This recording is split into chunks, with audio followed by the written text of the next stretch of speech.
Welcome to the Real Estate Real Success Spotlight Series. Today, I'm excited to welcome Tarra Unterschute from Century 21 Fusion in Saskatoon, Saskatchewan. A proud Saskatchewan native and C21 realtor for more than a decade, Tarra has a reputation for delivering knowledgeable, responsive, and deeply personal service to her clients. In 2024, she won our prestigious CENTURION Award and has also been recognized with the Golden Heart Award with our partnership with Easter Seals. Tarra, thank you so much for joining us to talk about your real estate journey. Thank you for having me. So let's start from the very beginning. What inspired you to look at real estate as a career?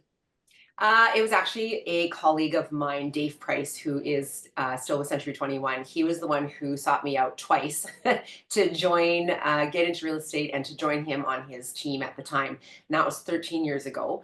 It was at a time in my life where I was having a career change. And I also had my son was a year and a half at the time when Dave finally did convince me. But I had always been in sales.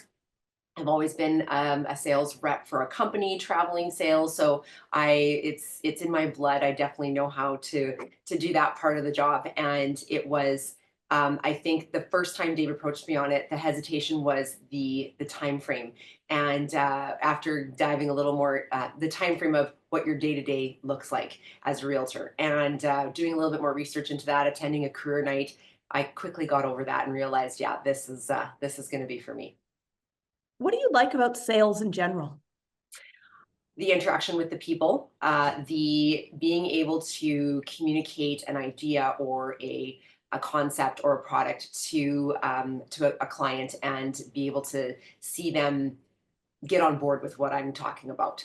And then putting that into real estate, it brings it to a whole new level because you're dealing with something very personal to them, their home. And so that is being able to sell that it sounds kind of corny, but sell that dream to them. That is what I love about this. How do you find the job of a realtor has changed in the last 13 years? Well, I mean, when I started, there was still quite a bit of technology at the time. I mean, I can't speak to the times of, no MLS system and looking at books of listings and running around to get keys. So that was all there. But I would say that it has sped up even more so. The going through COVID and having the push of electronic signatures really pushed things into expediting through every step of the transaction. And so that has really changed. Things are faster. You have to be quick. You have to be able to respond fast. And so with that, really setting in some of those boundaries and setting expectations with clients makes you really have to set that up right off the bat because things move very, very quickly. That was actually going to be my next question. Hearing you say everything moves quickly, digital signatures, everyone wants a quick response. How do you set those boundaries successfully? It all starts with the very first contact that I have with clients. And so I try very, very hard.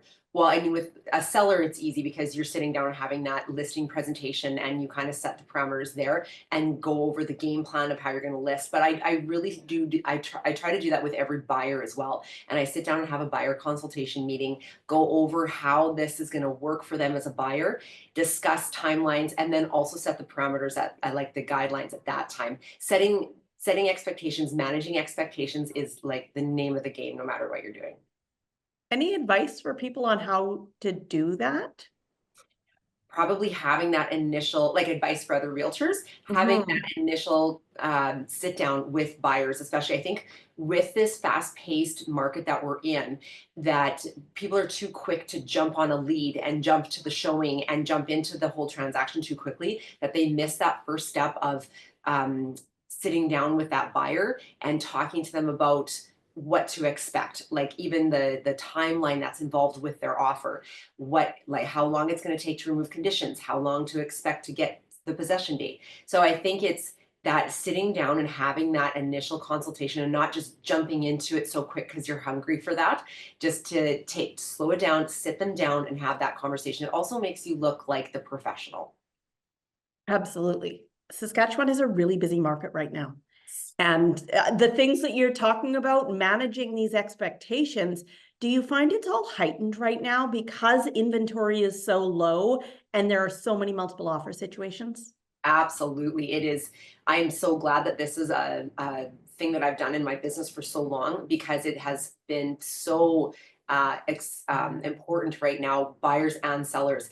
And so, especially when it comes to that buyer, because it's such a seller's market right now, and that buyer needs to be prepared jumping into this. And so, sitting them down and saying, okay, here's what's happening in the market, and here's what you can expect so that when we go out to look at houses and you fall in love with one, you know exactly what we're going to do next. Right. You're originally from Saskatoon. Mhm. How has that shaped your work as a realtor, and how does that help you with the current market conditions? Saskatoon is a big small town, so everybody knows. Like we know a lot of the same people. People who've lived here. We all like. Even though you might not, you ran into someone.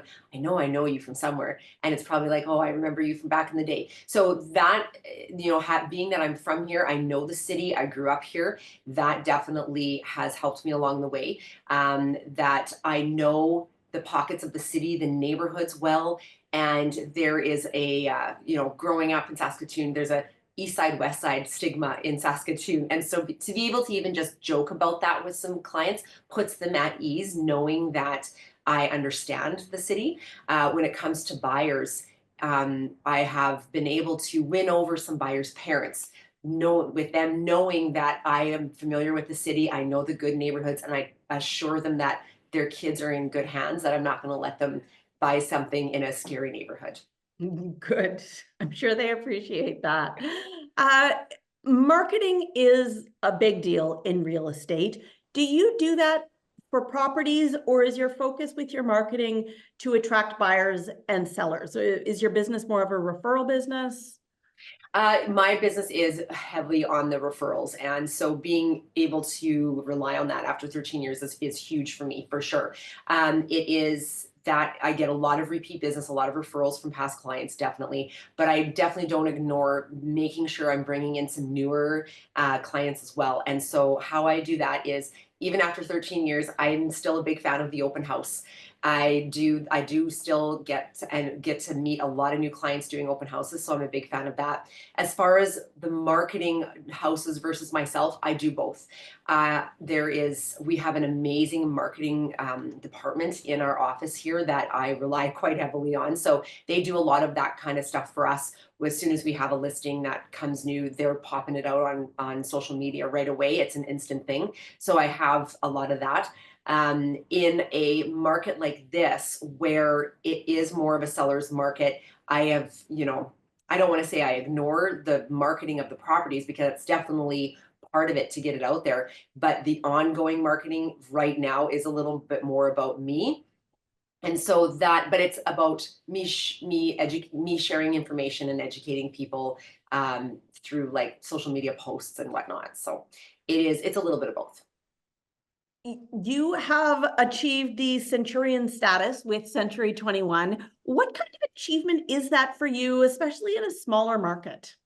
Yep, when I got my first one, I was very, very excited. And I just remember when I was told I was getting it, I was just beyond. It's, to me, like, it doesn't, to the general public, it might not get across to everybody about what that is. It's just like, oh, she did well in her business. But in the Century 21 system, there's a level of respect. This is how I look at it, amongst the Centurion winners. And so I was really, really excited. I remember taking it home and I put it in my passenger seat of my car and put a little seatbelt on them, and I was really excited about that. So it's been an honor to receive that and be recognized for that. So I'm quite excited. You have a fantastic owner and broker in Gary Bush. How important has the brand and Gary's mentorship been for your career? Oh, huge. I mean, we are very, very lucky here to have someone like Gary as our mentor. He puts his heart and soul into this company and into us. He's very agent centric. So everything he brings in is to benefit us so that we can get out of the office and go meet with our clients and sell houses. He's very invested in everyone's success. And so he's there for us no matter what. So having to, you're in a pickle. And I mean, even people who've been around doing this for a long time, they're in a pickle and they have a question, they reach out to Gary and he's going to answer the phone. He is invested in making sure we are all successful and being able to be out there. So it's very, very helpful. I'm very involved with the recruitment part in the brokerage right now. And so to be able to sit there with a potential new agent and say, we have him here to help us is very powerful. So I'm very grateful to have that. The brand itself too is something powerful. I mean, it's the most recognizable brand in the world. And it is something that I think draws people, as recruitment goes, draws people in to start looking at Century 21 as one of the first brokerages to start. And that is amazing because then it's just everything is a bonus from there when you're talking to them.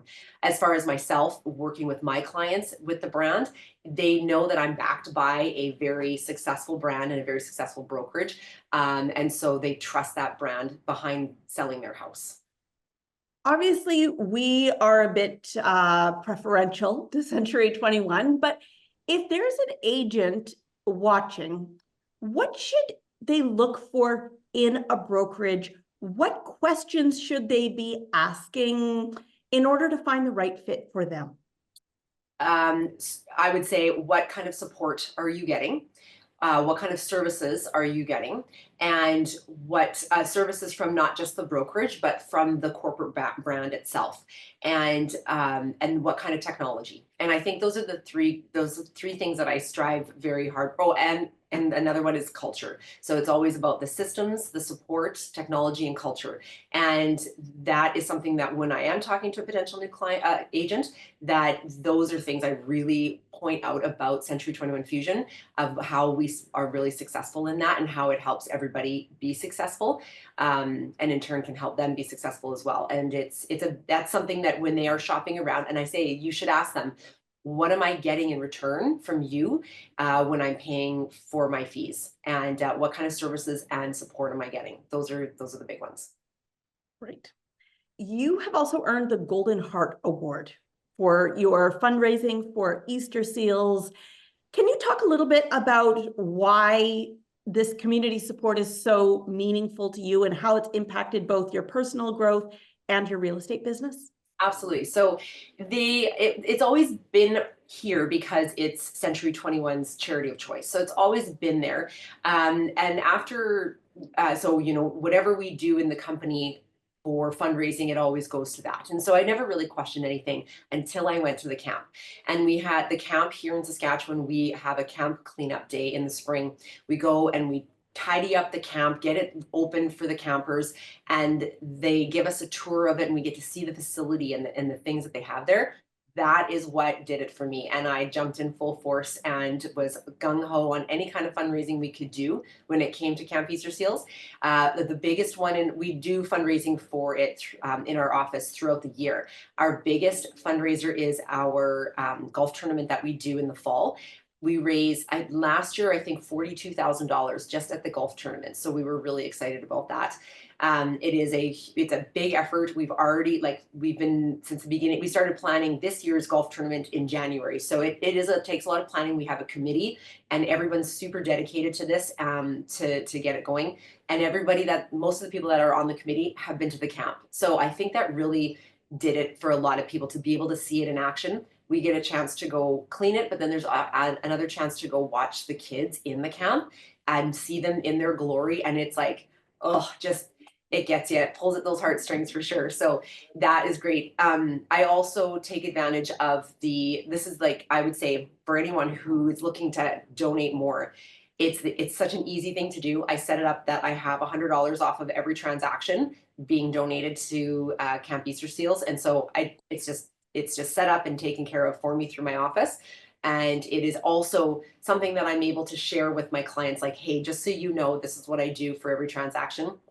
And being able to bring attention to that cause it's really nice. People who know about, like, oh, I love that camp. I know someone that goes there. So it's another kind of heartwarming conversation to have.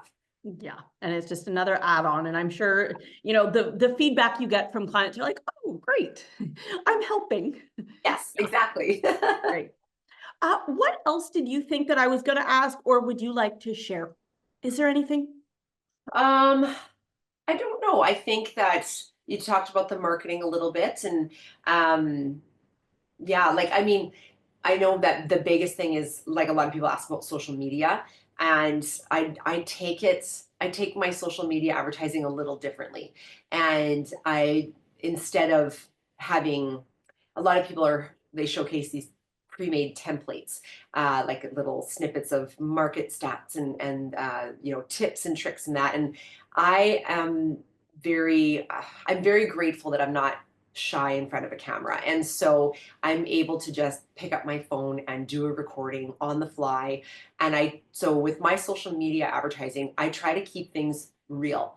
And it's just me sitting in the car, or me sitting at the desk, or me sitting in an open house being like, okay, here's something that you should know. And it's not, it's like, hey, little tidbits about, what's a disclosure statement, stuff like that. So it's very on the fly, it's very real, it's very me. I screw up, but that's just how it is.